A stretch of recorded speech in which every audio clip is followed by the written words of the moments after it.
വിക്കിപീഡിയയിലുണ്ട്, അക്കാര്യം അറിയാൻ പറ്റി. ശരിക്കും ഇതൊന്നും ഇല്ലാതിരുന്ന കാലത്ത് ഇവന്മാർ എങ്ങനെയായിരിക്കും പഠിച്ചുകൊണ്ടിരുന്നത്? അതിനാണ് എൻസൈക്ലോപീഡിയ ബ്രിട്ടാനിക്ക. അതെന്ത് സാധനം?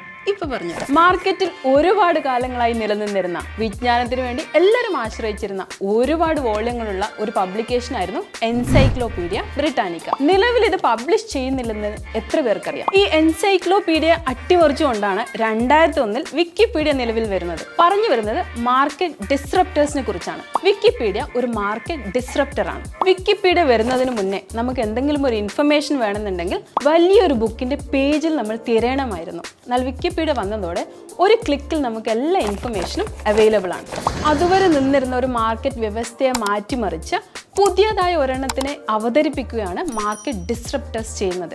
അവർ കോൺസെൻട്രേറ്റ് ചെയ്യുന്നത് കോമ്പറ്റീറ്റേഴ്സിന്റെ സ്ട്രാറ്റജി അല്ല, കൺസ്യൂമേഴ്സിന്റെ ആവശ്യത്തെയാണ് അവർ കോൺസെൻട്രേറ്റ് ചെയ്യുന്നത്. കമ്പനികൾ അവരുടെ പ്രൊഡക്ട്സിനെ തന്നെ പുതിയ രീതിയിൽ അവതരിപ്പിച്ചുകൊണ്ട് മാർക്കറ്റിൽ പുതുമ കൊണ്ടുവരാറുണ്ട്. ടെക്നോളജിയുടെ അഡ്വാൻസ്മെന്റ് ആണ് മാർക്കറ്റ് ഡിസ്റപ്റ്റേഴ്സിന് പ്രധാനമായും കാരണമാകുന്നത്. എന്തായാലും വിക്കിപീഡിയ വന്നത് നന്നായി.